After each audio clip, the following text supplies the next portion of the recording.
Por favor, háganlo, interrúmpame, porque pues muchas veces yo no los veo cuando yo estoy dando la plática, ¿ok?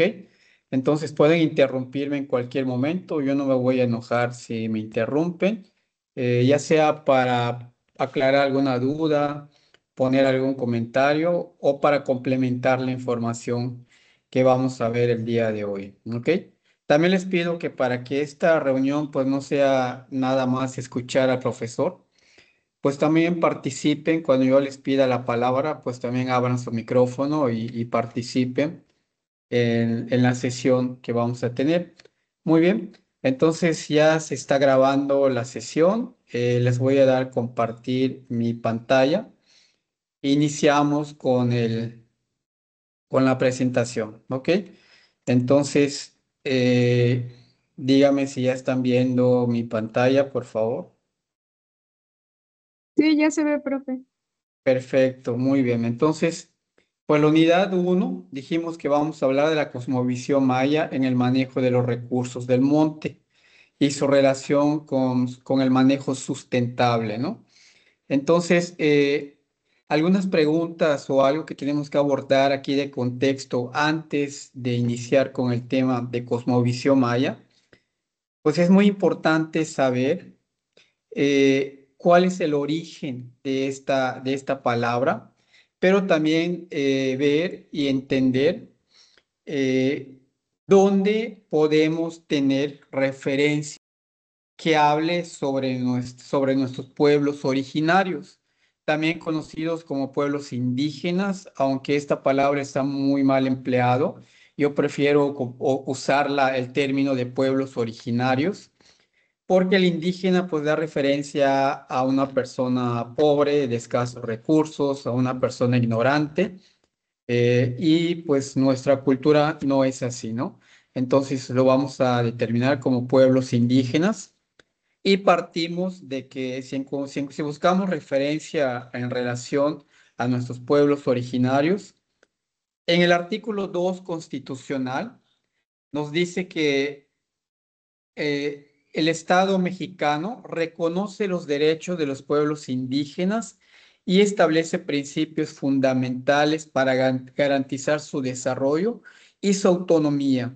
Entonces acá vemos que es importante que la nación habla de esta población, que le da derechos, que le da obligaciones mediante el artículo 2 constitucional, y estos derechos que los pueblos originarios tienen, pues tiene que ver con que se respete su cultura, con que se eduque a sus hijos de acuerdo a las condiciones o de acuerdo a su lengua, a que haya educación bilingüe y que no se fomente la discriminación ante esta población, ¿no?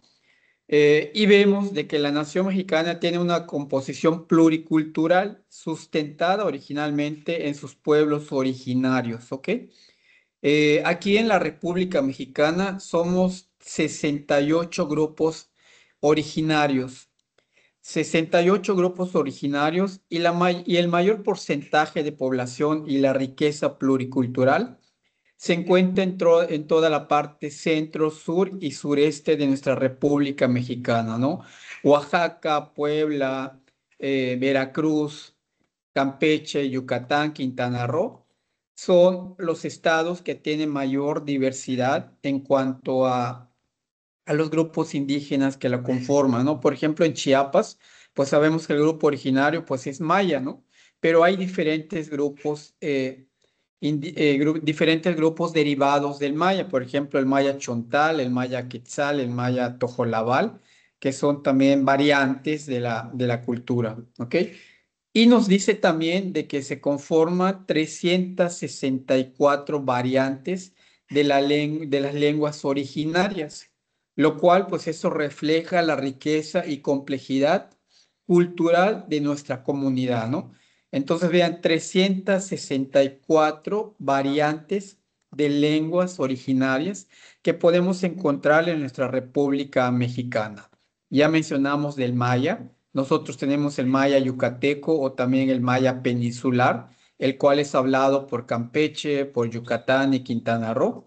Y tenemos el maya que habla nuestros hermanos de Chiapas, que muchas veces las palabras que tienen que ver con los recursos naturales, pues son muy semejantes cuando decimos agua, cuando decimos suelo, cuando decimos viento, esas palabras como que son muy universales en nuestra cultura y no varían, ¿no?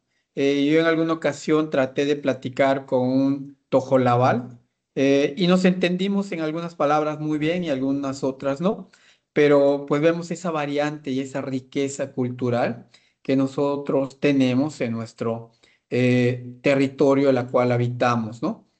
De acuerdo a los datos del INEGI, alrededor del 23% de la población de nuestro territorio, de nuestro México, eh, se autodenominan, eso también es algo muy importante, la autodenominación como pueblos originarios. Entonces son 23 el 23% de la población del territorio mexicano nos autodenominamos como pueblos originarios o como descendientes de una cultura, ¿ok?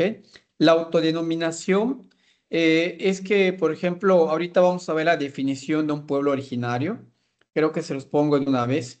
Dice que se reconoce como pueblo indígena o pueblos originarios aquellos que descienden de las poblaciones que habitan el territorio actual antes de la colonización, antes de la conquista, de la llegada de los españoles, ¿no?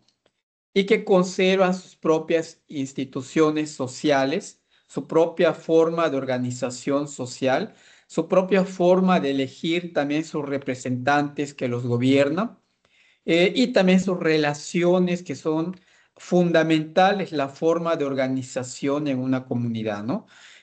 También las actividades económicas que se practican en común, que muchos de nuestros pueblos originarios, pues las actividades económicas es el aprovechamiento de los recursos naturales, ¿no? Por ejemplo, la siembra de hortalizas, de árboles frutales, la cosecha de árboles maderables para su venta en la ganadería también que entra después de la conquista española, pero que aún así la adoptan y que la practican, ¿no? Y también pues su sistema cultural, su vestimenta, la forma de hablar, el dialecto que tiene cada uno de nosotros y su nivel político, ¿no? Que también es muy importante. Entonces acá con la autodenominación, pues este párrafo viene tomado del artículo 2 constitucional, en la cual pues dice que estos pueblos originarios o pueblos indígenas pues son los que estaban establecidos antes de la llegada de los españoles, ¿sí? Pero estos pueblos originarios pues tienen descendencia y transmiten también su cultura, transmiten su cosmovisión y transmiten también su lengua a las nuevas generaciones, aunque sí adoptan la cultura occidental, pero pues mantienen todavía la cultura, ¿no? Si nos identificamos con ellos.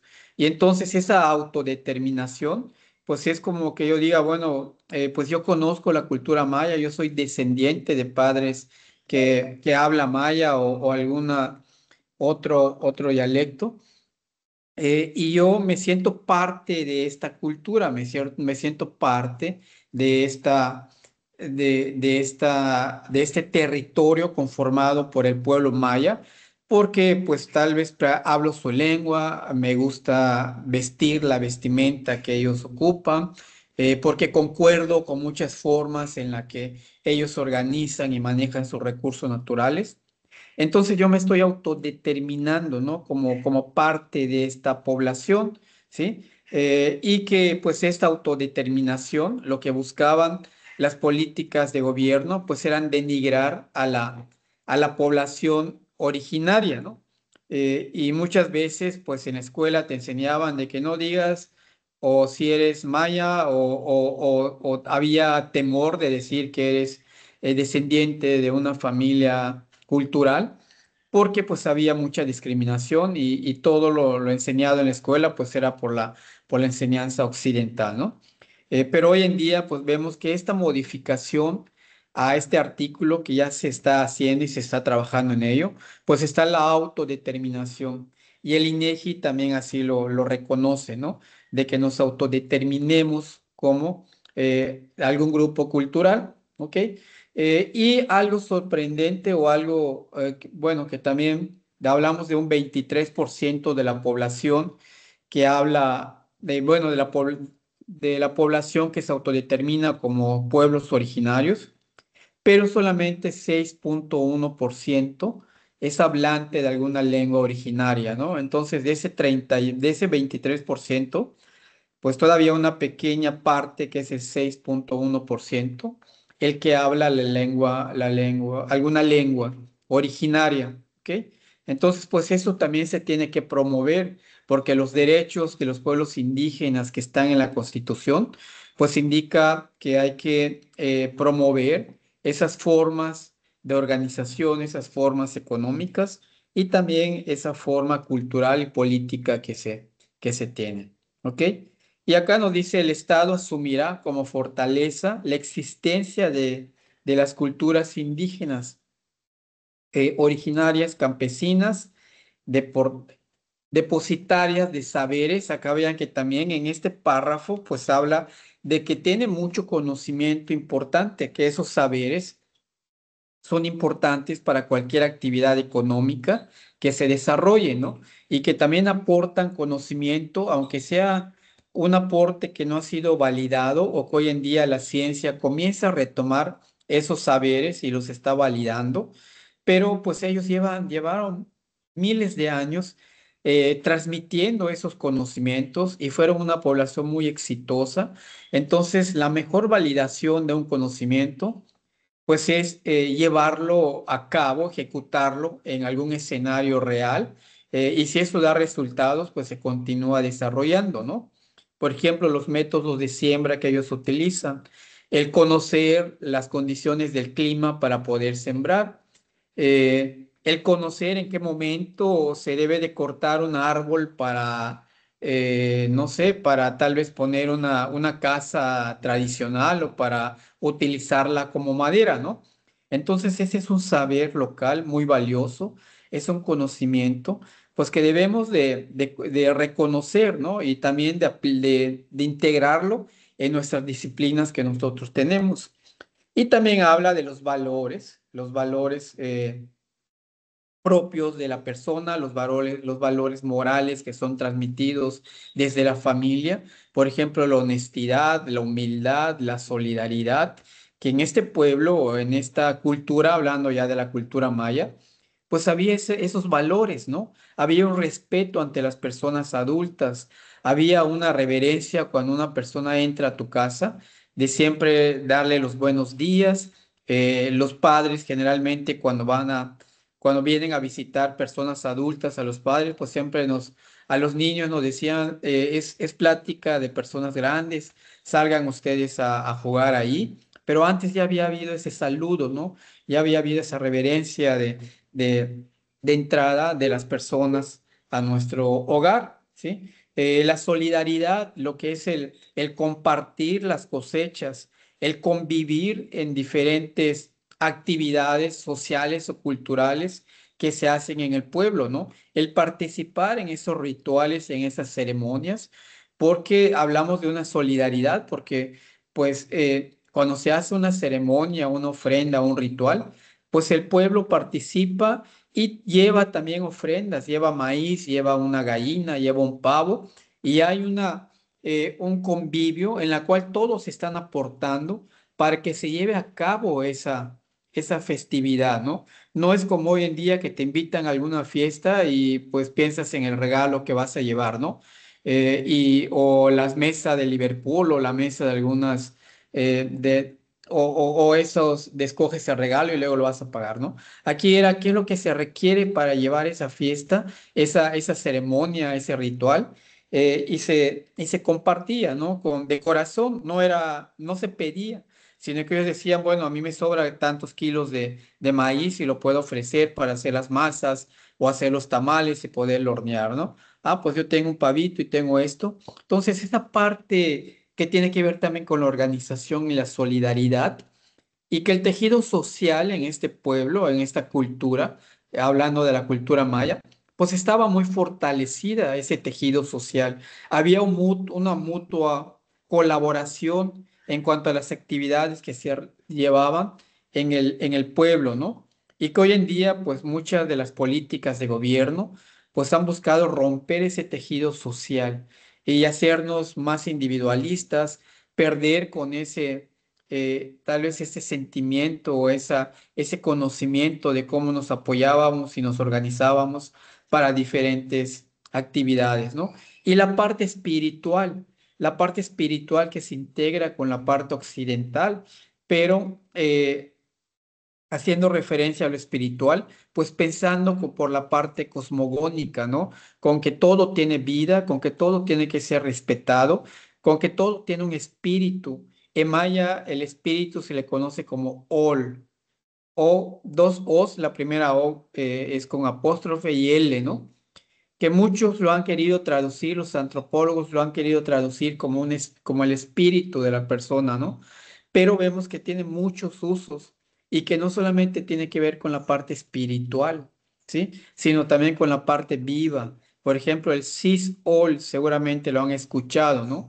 Que es una persona, por ejemplo, traducido literalmente, el Sis-Ol significa persona de fría, ¿no? De cuerpo frío y que puede ocasionar, puede tener energías fuertes en cuanto a alguna actividad que se esté relacionando, ¿ok?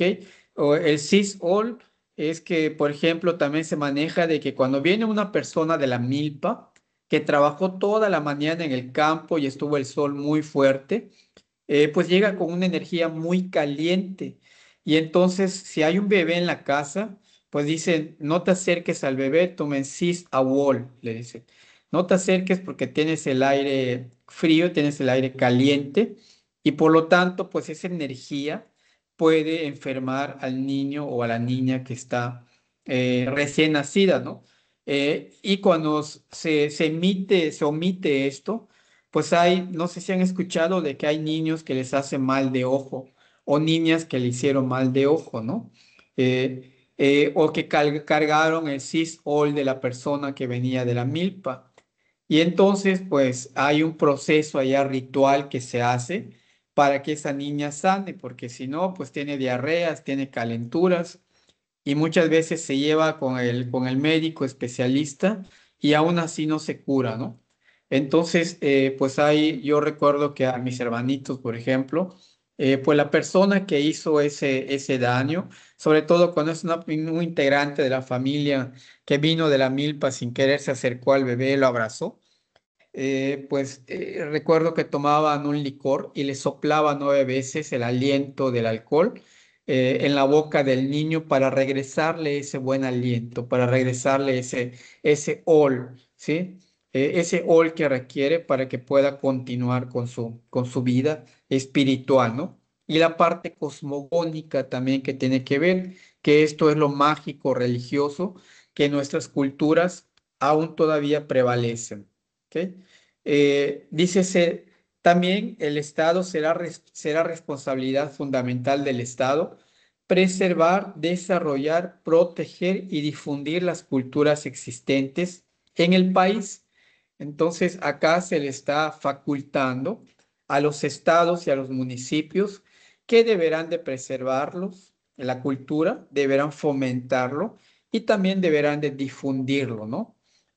Ahora con este cambio de gobierno, no sé si han escuchado de que todas las actividades que se hacen de planeación, la planeación para los pueblos indígenas, la planeación para el desarrollo sustentable, pues se tiene que hacer una consulta ciudadana, que sea o no, o no la intención o tal vez la metodología empleada, pero por lo menos pues hay una convocatoria donde se les invita a participar públicamente, ¿no? Rescatar esas opiniones de las personas que habitan este pueblo y con base a ello, pues proponer algunas alternativas. Se escuchan las problemáticas, pero también se proponen algunas alternativas de mejora y se deben de incluir en el plan de desarrollo. Entonces, esto espero que no sea nada más la recolecta de información y que ahí quede, ¿no? Sino que deberá de estar estructurado en el plan de desarrollo de gobierno y también en los planes de desarrollo municipal, porque los está facultando y que creo que es la primera ocasión que se hace este tipo de consultas para elaborar los planes de desarrollo social, ¿no? También algo importante que les comento, que el artículo 2 constitucional se está modificando y lo bueno que tiene este gobierno es que los pueblos originarios van a tener destinado un recurso económico para que ellos lo puedan ejercer de acuerdo a las necesidades de su población. Por ejemplo, un parque, una carretera, un pozo para regar, una unidad de riego para regar las plantas. Entonces va a haber una partida para los pueblos que va a llegar directamente a la comunidad, evitando esos intermediarios que primero pasaba, ¿cómo se manejaba antes? Que los recursos primero llegaban al gobierno del gobierno del estado lo mandaba hacia las dependencias que correspondían y luego se ejecutaba de acuerdo a los municipios y los municipios designaban sus dependencias para dar seguimiento y en todo ese proceso en la cual hasta que llegue a la comunidad, pues si se destinaron, no sé, 100 pesos, al final de pasar por todas esas dependencias y por todo ese proceso, pues solamente le llega la mitad del recurso, ¿no?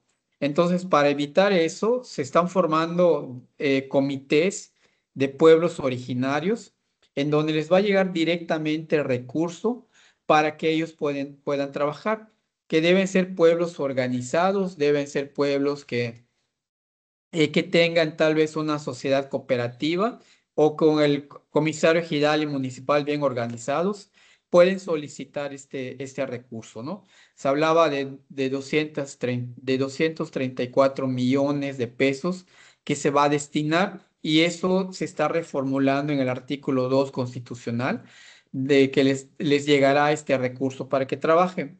Hay un catálogo también de pueblos originarios que el INALI, que es el Instituto Nacional de Pueblos Originarios, estableció. Entonces, si hay si conocen alguna comisaría, algún municipio que tenga esas características de pueblos originarios y no está en el catálogo, pues es importante de que se registre ante el INALI para que pueda tener este beneficio que se está implementando hoy en día, ¿no?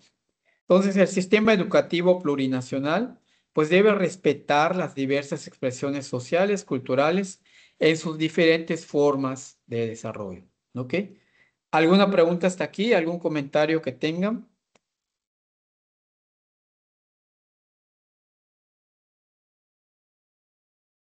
No, Siguen profe, por... todo. Ok, perfecto. Bueno, pues continuamos si no hay preguntas o comentarios. Entonces vamos a hablar de esta parte de la cosmovisión. Hay un investigador, un doctor, creo que es del CIESAS, que me parece que la próxima semana les va a hablar todavía más de este tema que es la cosmovisión, ¿no? Pero vamos a dar una pequeña introducción en cuanto a lo que es la cosmovisión, cómo se define esta parte. Dice, es un modelo a través del cual la gente percibe la realidad y la interpreta para la vida y su existencia sobre el mundo que lo habita, ¿sí? Entonces acá nos está diciendo que es la interpretación de esa realidad. Por eso vemos que en nuestra cultura maya eh, dicen que cuando el tecolote canta, aquí en maya lo conocemos como el shoch. Cuando el shoch, por ejemplo, se para cerca de la ventana o de la casa y comienza a cantar, el tecolote es un ave nocturna, ¿no? Y dicen entonces es un ave que está trayendo malos prestigios, ¿no? Que algo va a ocurrir en la familia, que pueda haber una muerte, ¿no? Entonces es una interpretación, esa es una interpretación de la realidad, porque tal vez en alguna ocasión pues coincidió de que una persona del pueblo pues falleció con el canto de este animal, de esta ave, y por lo tanto se fue relacionando así, ¿ok? Otra cosa también que a mí de chico me llamaba mucho la atención y por curiosidad, recuerdo que hicimos un acto que no debimos de hacer, ¿no? En una ocasión estábamos bajando cocos en un árbol grande y mi mamá, que es maya hablante, ella nunca pudo hablar español, es heredera de la cultura maya, pues siempre nos decía, por ejemplo, que las serpientes verdes que andan entre las palmas, pues son el ol, son el espíritu de la planta, ¿ok? Que esos espíritus se convierten en serpientes y que salen para proteger a la planta de los depredadores, ¿no? De algunos pájaros que se quieran comer el fruto o de algunas personas que se quieran apropiar de él. Entonces, veíamos siempre esta serpiente verde salir de una mata de coco y nos decía, no lo vayan a matar, porque esa serpiente es el espíritu de la planta. ¿Ok? Entonces, pues nosotros los ociosos, pues matamos a esa serpiente y pues como a las 2 semanas de que la matamos, pues esa palma se fue muriendo poco a poco, ¿no? Entonces, sí es coincidencia, ¿no? Pero es esa cosmovisión, es esa interpretación que nuestros ancestros le dan a esa vida activa en la cual ellos están participando y están respetando, ¿no? Entonces, esto nos habla de que hay actos mágicos religiosos que se van desarrollando y que se van interpretando en relación a lo que ocurre cotidianamente con nuestra vida, con las formas de ver el mundo y también de organizarnos. ¿Ok?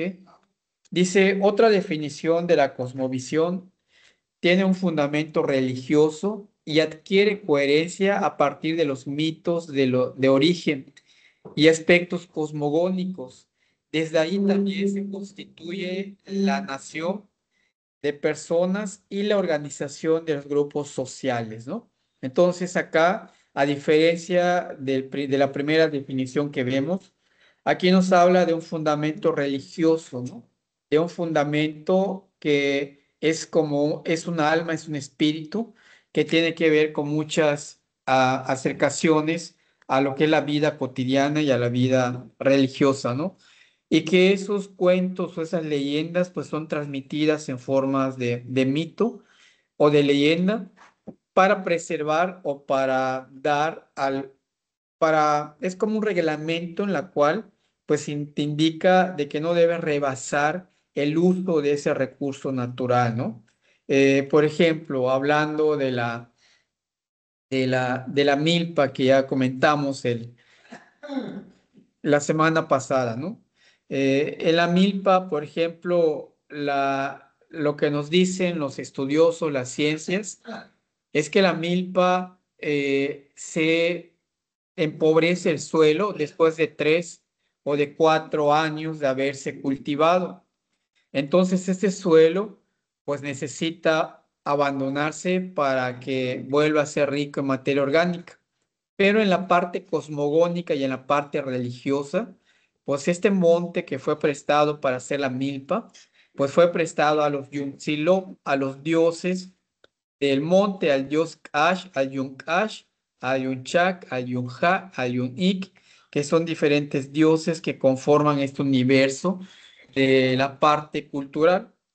Y entonces, como préstamo, esa parte religiosa que yo presté algo y esa parte de honestidad, de solidaridad y esos valores, pues tengo que regresarlo nuevamente, ¿no? A los dueños a los cuales se los presté. Y por lo tanto, pues hay acá se regresan esos recursos, se regeneran y nuevamente.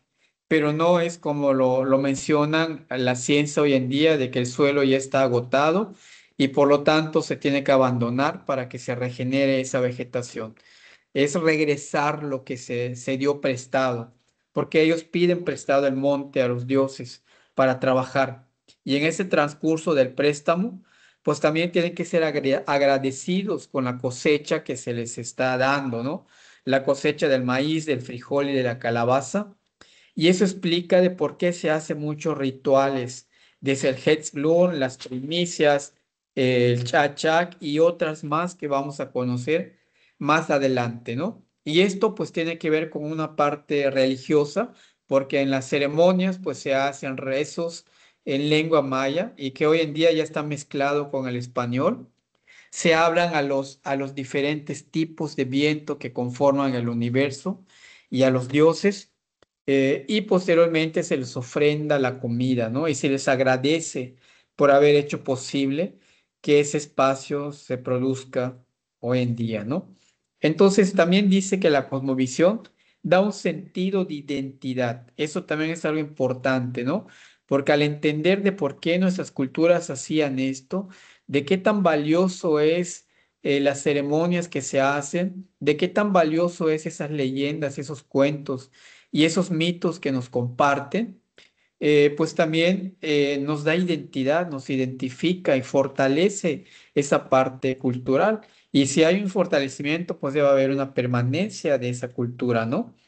Adscripción y reivindicación también de las políticas, ¿ok? Entonces, esta es la definición de cosmogonía, que más adelante también se va a abordar por un especialista en cuanto a este tema. Dice, una cosmovisión que se ha transmitido de generación en generación a través de la transmisión oral, en la que las mujeres han jugado un papel determinante, ¿no?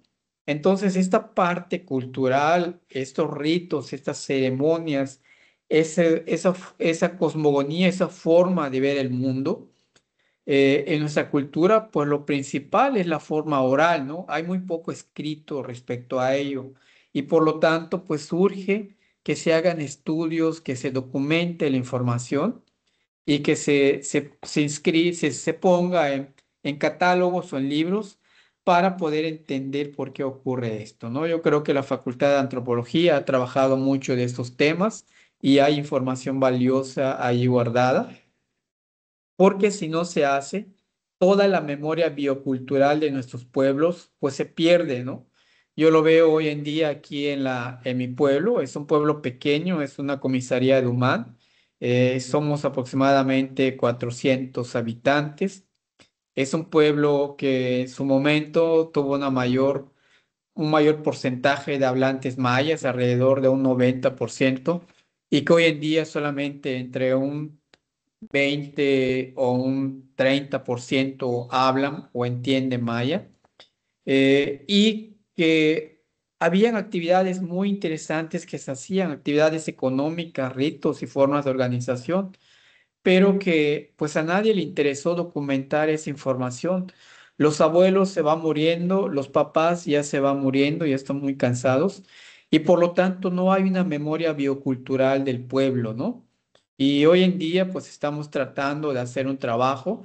También si alguien de acá, de este grupo, de esa asignatura, quiere dirigir su trabajo final en el rescate de la memoria biocultural, puede ser de este pueblo o de algún otro pueblo, pues sería muy importante, ¿no? Desde, por ejemplo, saber la fecha de fundación, cómo se fundó el pueblo, qué fiestas, qué tradiciones se hacen, qué actividades económicas tienen, cuáles son los recursos naturales que tienen, cómo los manejan, cómo los cuidan, cómo se organizan.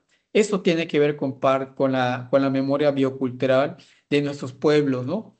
Porque después, pues esta información es indispensable para poder hacer uso de ese artículo 2 constitucional, porque pues no solamente es conocerlo, sino que tenemos que promoverlo, difundirlo, darlo a conocer y también pues ser proactivos en cuanto a proponer diferentes actividades de desarrollo que promuevan esta parte cultural de los pueblos originarios, ¿no? El sábado tuve la oportunidad de ir a una reunión donde se hablaba de este recurso que va a ir destinado para los pueblos originarios. Y vemos que y nos hablaban de que el artículo 2 pues siempre ha existido desde que hizo la Constitución, ¿no? Y que allí muchos de los derechos habían sido violados.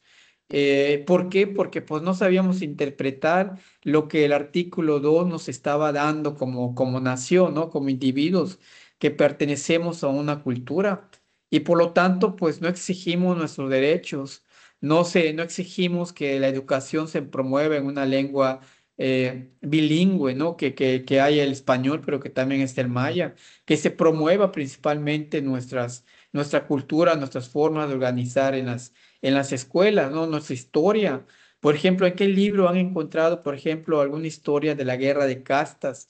Y que esa es una memoria muy importante de nuestra cultura maya aquí en Yucatán, ¿no? El levantamiento de la población indígena por los malos tratos hechos por los españoles y tomarlos como esclavos y que trabajaban la tierra sin ningún pago y que aparte tenían que rendir tributos a la corona y que todo lo que ellos producían, pues solamente la mínima parte era para consumo y todo se iba para la corona española, ¿no? Y que les habían quitado sus tierras, les habían expropiado. Entonces, en la guerra de castas, pues hay un grupo armado que se levanta en contra de, de esta situación que los españoles estaban poniendo, ¿no?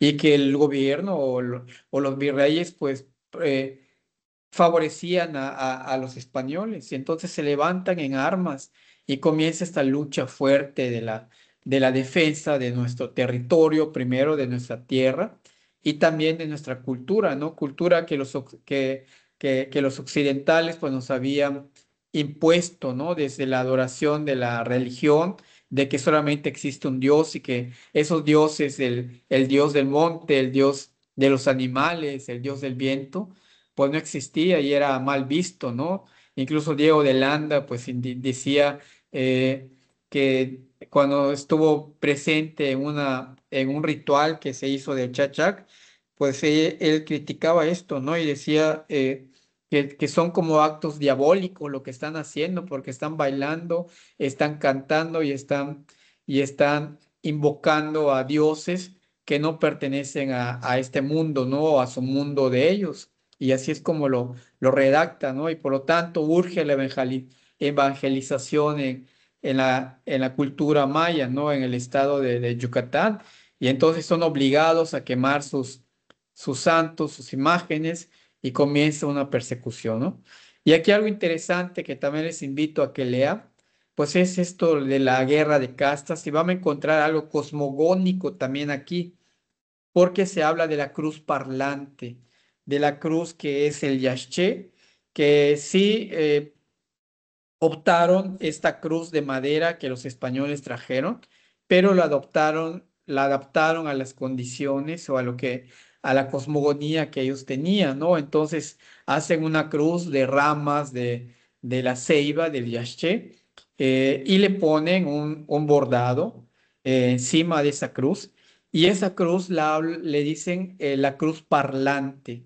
Eso también es algo cosmogónico, ¿no? Porque pues dicen que esta cruz hablaba y que les decía que se tienen que levantar en armas, que tienen que luchar por su tierra, por su cultura, por su gente, y que la cruz los iba a guiar, ¿no? Y por eso vemos que muchos pueblos, sobre todo acá por Tizimín, por el oriente del estado, por el poniente, donde inició esta guerra de castas, pues en casi todas las entradas a los municipios, pues hay una cruz entrando al pueblo, ¿no? Y esa es la cruz parlante. Y que hay una historia muy bonita y que hay parte allá cosmogónica interesante para entender, ¿no? Y dice también que una organización comunitaria fundamentada en la solidaridad y el respeto a sus semejantes. Esto pues también es algo importante de conocer, ¿no? De que había una organización, de que había un reparto de las tierras para trabajar de manera equitativa, de que el trabajo en el campo se hacía de manera comunitaria y las quemas, toda la actividad, siempre había una participación de la gente, ¿no? Desde los más viejos hasta los más jóvenes se hacían estas actividades se organizaba la comunidad para cualquier fiesta, para cualquier rito, ceremonia y también para las actividades económicas, ¿no? Y la solidaridad y el respeto, sobre todo ante la vida, ante todo lo vivo, y en la cosmogonía maya, hasta las piedras están vivas, ¿no? Las piedras, los árboles, todo es vivo, todo tiene un ol, y como todo es vivo, pues todo merece un respeto. ¿Ok? Dice un pensamiento de vida en armonía con todo lo vivo y lo no vivo. Y aquí vemos algo importante que nos dice que el hombre forma parte de la naturaleza no es un ente ajeno a lo natural, a los recursos que se tienen, sino que es una parte integral de ese recurso natural. Entonces, si nosotros entendemos esta parte de que somos eh, una parte fundamental que integra los recursos naturales, pues estaríamos promoviendo siempre su manejo sustentable, ¿no? Y no su sobreexplotación y esos daños que hemos ocasionado a los recursos que hoy en día tenemos, ¿no? Imagínense si la industrialización hubiese llegado aquí con nosotros, pues yo creo que no estaríamos andando todavía en taparrabos, porque pues siempre hubo avance científico y tecnológico en nuestra cultura, pero me imagino un pueblo, un país, un territorio, aprovechando de manera sustentable los recursos naturales, ¿no? Y que la moneda pues era como último recurso para comprar satisfactores, sino lo que importaba acá es la integración, el bienestar del ser humano y el trabajo armónico con esos recursos naturales que nos cobijan, que nos dan de comer y que nos dan vida, esos recursos, ¿no? Y entonces dice que el cash es el monte y sus elementos no nos pertenecen y como tal tenemos que usarlo solo lo necesario, ¿no? Y es lo que dicen esos pueblos originarios. Este monte, esta selva, esta agua, este cenote, pues no nos pertenecen a nosotros, son prestados, son parte de los recursos naturales, son recursos esenciales para que todo funcione. Y todo esto pues tiene un espíritu, tiene un alma y tiene un protector, tiene un Dios que lo protege. Y por eso hablamos, por ejemplo, en el caso del agua de que hay una protectora del agua, ¿no? Que es el Tzukán, que es una serpiente que cuida de las aguas profundas del cenote eh, y que promueve ese uso sustentable con diferentes leyendas que se dan, ¿no? Más adelante hablamos un poquito más de esto, ¿ok? Entonces dice Yocolcabil, el pensamiento maya en el manejo del monte. El Yocolcabil es sobre lo que hay todo sobre la tierra, ¿no? Lo que es lo vivo y lo no vivo que conforma este universo que nosotros tenemos. El Yocolcabil es muy extensa esta palabra y tiene un significado muy amplio, ¿no? Porque estamos hablando todo lo que está en el supramundo y que nos permite a nosotros llevar a cabo nuestras actividades que requerimos o nuestra vida cotidiana, ¿no? Entonces, la cosmovisión maya está basado en una visión integral de la creación donde el ser humano es parte de la naturaleza, ¿ok? Esta es una perspectiva propia del pensamiento maya que tiene matices diferentes a lo judeo-cristiana en lo que el hombre se constituye como el señor de todo lo creado, ¿no? Acá vemos que en este pensamiento judío cristiano occidental, pues dice, el hombre es un ser supremo, el hombre es un ser que puede dominar y que puede controlar, que puede manejar todos esos recursos naturales, ¿no? Que los puede sobreexplotar para hacerse rico, para hacerse de dinero, pero no se ve como esa parte integral, ¿no? No es parte de ello, ese pensamiento occidental.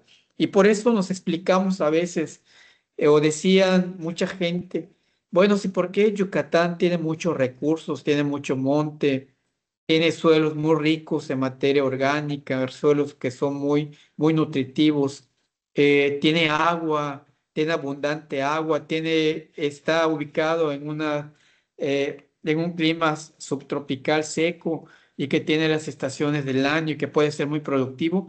¿Por qué las comunidades mayas siguen viviendo muy pobres o con recursos muy limitados? ¿Por qué no aprovechan ese monte, deforestan y ponen grandes empresas, ¿no? Sí, porque no es la visión de nuestra cultura. La visión, o como fuimos educados, esa memoria cultural, pues es aprovechar solamente lo necesario para poder llevar esos alimentos en la mesa, ¿no? Claro, no tampoco decir, bueno, voy a vivir solamente de esto, ¿no? Sino que también ese monte, ese campo, pues puede generar recursos para comprar otros satisfactores pero no viéndolo desde esa parte de sobreexplotarlo, de que este recurso que está aquí, pues me puede generar mucho dinero, esos signos de pesos que siempre las empresas transnacionales buscan, ¿no? En cuando compran algún monte, algún ejido, pues eso es lo que se busca, ¿no?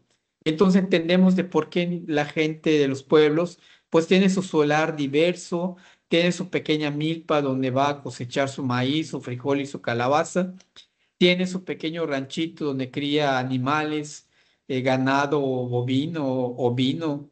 Tiene su apiario. Entonces se hacen diferentes actividades en ese ejido, en ese monte, y que saben que cada uno de ellos, de esas actividades, pues es importante de que esos recursos permanezcan, ¿no? Por ejemplo, de las abejas, los apicultores, pues tienen que buscar un monte alto, tienen que poner ahí la abeja para que haya mayor floración y poderlo aprovechar. Imagínense que todo ese monte alto pues se haya tumbado, se haya limpiado para poner solamente un monocultivo de maíz o un monocultivo de frijol o de otro tipo de cultivos, ¿no? Entonces eso no va con la mente de la gente local, de la gente indígena, de la gente originaria de un pueblo, ¿no? Sí, sino que sea una forma integral y un aprovechamiento más sustentable. Y acá nos dice el Popol Vuh, el hombre es creado para mantener al universo pero como un servidor de los Yuntzilop. Entonces el hombre, el ser humano, nosotros mismos, pues fuimos creados para servir a estos dioses que hacen posible la vida aquí sobre la tierra. Yuntzilop eso significa dioses, hablamos en plural. Acá nuestra cultura maya es politeísta, no solamente tiene un dios. Dice, el hombre será el sustento de los Yuntzilop, proveerá de alimento de tal forma que el hombre y la naturaleza son necesarios uno al otro y no puede concebirse por separado.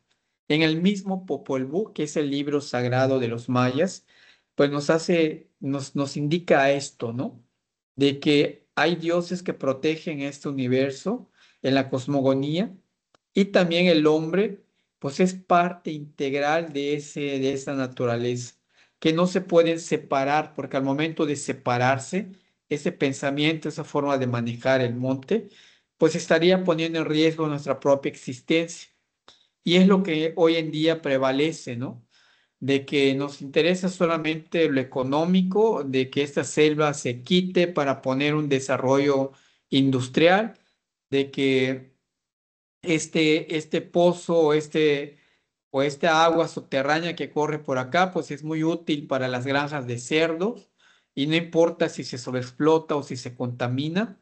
Entonces nos estamos separando cada vez más de esos recursos de este universo que está relacionado y que nos da beneficios a nosotros y hace que nuestra vida permanezca por mucho, ¿no?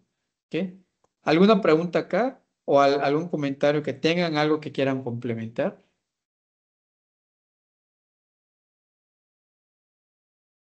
¿Siguen por No, ahí? sí, no, profe, todo bien. Ok, perfecto. Entonces vamos a continuar, ya vamos a estar concluyendo. Dice, la relación entre ambos está regida por la reciprocidad. Este es un principio importante en la cultura maya. La reciprocidad, yo te doy, pero también cuando yo tenga, te doy a ti, ¿no? El intercambio que se da.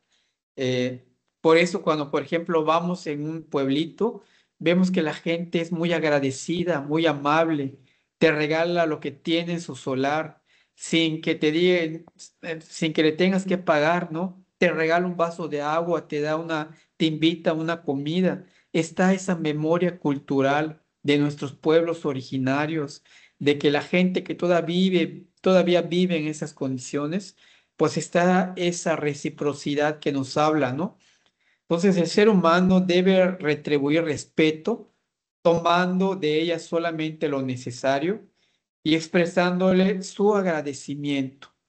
También expresar su arrepentimiento por el daño que le causa al talar, quemar, cazar sus animales o simplemente por mal usar el agua, el suelo y las plantas, entre otros recursos que se tienen, ¿no? Entonces acá nuevamente nos hace ese hincapié y esta forma de organización y de esta cosmogonía en cuanto al aprovechamiento del monte, ¿no? Tomar solamente lo necesario y también también ser agradecidos con ese recurso que estamos tomando, ¿no? También arrepentirnos. Hay una lectura muy bonita de Popol Vuh en la cual dice el dilema del maya que mata al monte, ¿no? En ese fragmento del Popol Vuh dice que hay un campesino que entra en trance, que se siente culpable por matar tantos árboles para poner su alimento, ¿no? Y entonces él comienza a pedirle perdón a todos los dioses que protegen ese monte. Y le dice, estoy arrepentido por matar todo este monte, por quitar todos estos árboles, por quitarle la casa a los animales que habitan aquí, pero pues es necesario para que yo pueda producir mis alimentos. Y una vez que yo haya aprovechado este espacio, este lugar, te lo voy a regresar para que vuelva a regenerarse, ¿no? Y que vuelva a tener vida este espacio. Y se habla del campesino que llora, que pide perdón, que se arrepiente por haber matado ese árbol. Hoy en día, pues cortamos un árbol sin ningún sentimiento, ¿no? Sin pensar que es un ser que no tiene vida. Arrancamos la rama de diferentes árboles, los quitamos porque nos estorban o porque nos generan basura, eh, y no pensamos el daño o lo malo que estamos haciendo. Tal vez sí somos conscientes, pero pues nos interesa, pues, no sé, tan fácil que es limpiar las hojas de un árbol, compostearlo y regresarlo al suelo. Y a cambio, pues el árbol nos da sombra, nos da oxígeno, aloja a diferentes pajaritos que llegan en la casa, y que hoy en día queremos todo tan fácil y todo tan sin hacer mucho, ¿no? Recuerdo que una doctora, la doctora Carmen de la facultad, que ya se jubiló, pues me decía, Jorge, yo tengo un árbol de zapote muy grande aquí en la casa, pero tengo un problema muy fuerte porque está muy pegado al muro y al baño y ya está levantando, bueno, ya va a voltear el muro y también el baño está levantando la loseta, ¿no? Y me dice, pero no lo quiero cortar porque es un árbol muy frondoso, muy llamativo, que me da sombra, pero pues me está ocasionando este daño. Lo corto y voy a sembrar dos o tres arbolitos por otro lado donde no me haga tanto este daño que me está ocasionando, ¿no? Entonces dice ella que lo cortó, pero que se sintió tan mal, y eso pasa también entre la cultura maya, ¿no? Ella tal vez porque tiene ese sentimiento de bióloga, de protegerlo vivo, dice que se sintió tan mal, que le dio calentura, que le dio mucha pena ver que el árbol ya no esté allí, y se enfermó, ¿no? Y yo le digo, bueno, pues es que es el ol de esa planta, es el espíritu de esa planta, que está ocasionando este sentimiento, pero pues ese sentimiento ya va a pasar, y si ya enmendaste el daño o ya sembraste otros árboles cerca de ahí, de la casa, pues debe de pasar, ¿no? Y si no, pues también es importante pues ir con un médico tradicional, con un yerbatero o un MEM para que te cure. Afortunadamente, pues después de la semana, 2 semanas, ya estaba mejor, ¿no? Pero me dice que tenía ese sentimiento tan fuerte, oprimido, que lo oprimía por haber cortado ese árbol, ¿no? Entonces, pues aquí está esta parte íntima, esa relación tan fuerte que tenemos con estos recursos que nos dan sustento a nuestra vida, ¿no? Entonces vamos a hablar de unos principios, y ya con esto estaríamos terminando la sesión de hoy, y les voy a subir el trabajo más tardecito de esta semana. Entonces, Los principios del pensamiento maya en el manejo del monte. Reconocernos como parte de la naturaleza, ¿no? Esto es fundamental, es lo que ya contamos. Sin ella no podemos vivir, ¿sí? Si la depredamos, si la maltratamos, si deforestamos, si quitamos, pues no vamos a poder llevar una vida plena. Entonces, lo primero, lo que hace la cultura maya, pues es reconocerse como parte de ello. Lo segundo, la sacrilización de la naturaleza como fuente de respeto al cosmos, ¿sí? Que esto es algo sagrado, el suelo es algo sagrado, el aire es algo sagrado, el agua es sagrado, ¿sí? Que todo tiene esta parte de sacrilización y también de esa parte espiritual del ser vivo, ¿no? Entonces, como parte sagrado, como parte esencial para desarrollar la vida, pues tenemos que cuidarla y tenemos que protegerla y tenemos que sanarla también, ¿no? Dice que hay un documental en el cual dice que los pueblos originarios, cuando tomaban agua de un cenote, pues sentían que era un sacrilegio, ¿no? Que estaban profanando las aguas de ese cenote, porque es algo sagrado, es algo propio, es algo que nos va a dar vida, vitalidad, ¿no? Y también nos habla de cuidar de la madre tierra al que se le ve como una madre, ¿no? Como se habla. En todas las culturas siempre se le va a hablar como madre. Por ejemplo, se le dice Pachamama en Bolivia, en Perú. Aquí en nuestra cultura maya le llaman Yocolum o Yocolcabil, que eso significa sobre la tierra, esa biodiversidad que nos acoge, que es nuestra casa, que nos da de comer, que nos protege, que nos cuida, que nos dé el agua que necesitamos, que todo eso está relacionado y que no podemos romper esa relación que existe, ¿no? O que no debemos hacerlo. Poder, pues sí, pero deber no lo debemos de hacer, ¿no? La reciprocidad con la naturaleza. Esto también es importante. Lo que les decía de la maestra, si yo corto un árbol porque me está estorbando, pues también tengo que plantar eh, una o dos árboles, ¿no? Imagínense si todos hiciéramos eso, ya no tendríamos ese problema del calentamiento global, de la contaminación, de todo lo que estamos viviendo hoy en día. Nos hemos dedicado solamente a extraer y no a darle un manejo adecuado a ese recurso, ¿no? Pedir perdón por el daño que se le va a causar al Yuncash, ¿no? Al monte, que esto, la petición es un sentimiento muy fuerte. Y si nuestro espíritu, en nuestro all está presente, de que estamos haciendo mal, de que hay cosas que muchas veces, aunque no querramos, lo tenemos que hacer, pero ese sentimiento de decir, bueno, perdóname por esto que hice y continuar, ¿no? Que eso es muy nato del ser humano y no solamente relacionado con los recursos naturales, sino también con nuestra vida, esa vida que nosotros llevamos y que a veces nos molestamos con alguien, pues ese pedir perdón y bueno, pues vamos a continuar y a seguir, pues también te hace sentir bien a uno mismo, ¿no? Y eso también, pues al pedir perdón a lo que estamos dañando, a los recursos naturales, pues nos hace sentir plenos y continuar con lo que sigues, ¿ok? Entonces, estas son los cinco principios del pensamiento maya, de este pensamiento fuerte que nosotros debemos de promover, debemos de identificarnos con ello.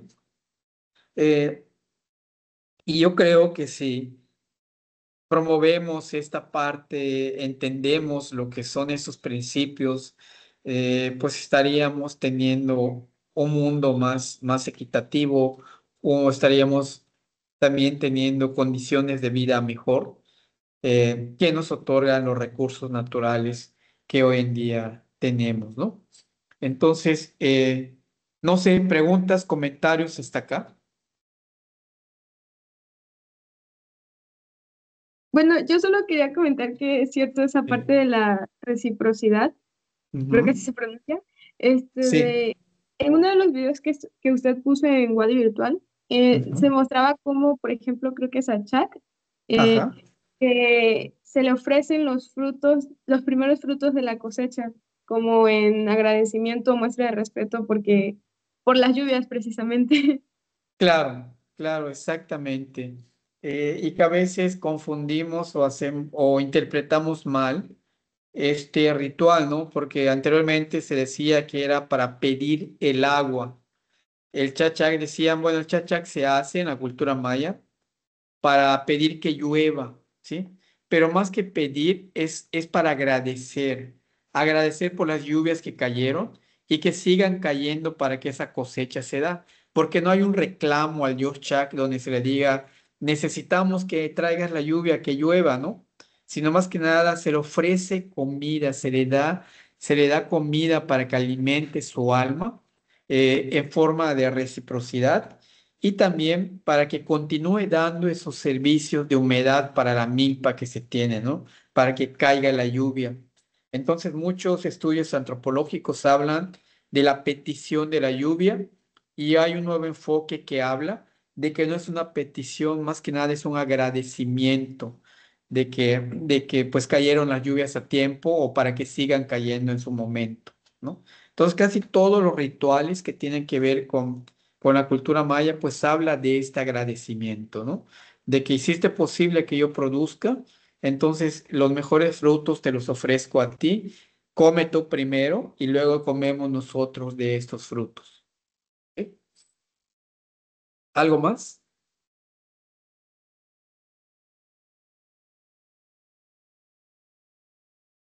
Bueno, entonces, si no hay alguna intervención más, eh, no sé si ya se formaron los equipos de trabajo, si ya tienen los integrantes. La actividad que se hizo en Wadi virtual del foro, pues era para presentarnos y, y que ustedes se vayan conociendo similitudes, empatías y poder trabajar en el transcurso de este semestre que viene.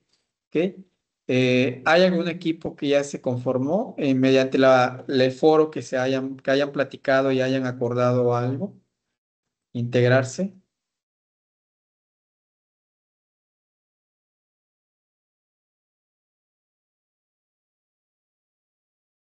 Bueno, de mi Por mi parte parte todavía. no, maestro. Ok. Hasta ahora entonces tú no, Alexandra. Solo con, o sea,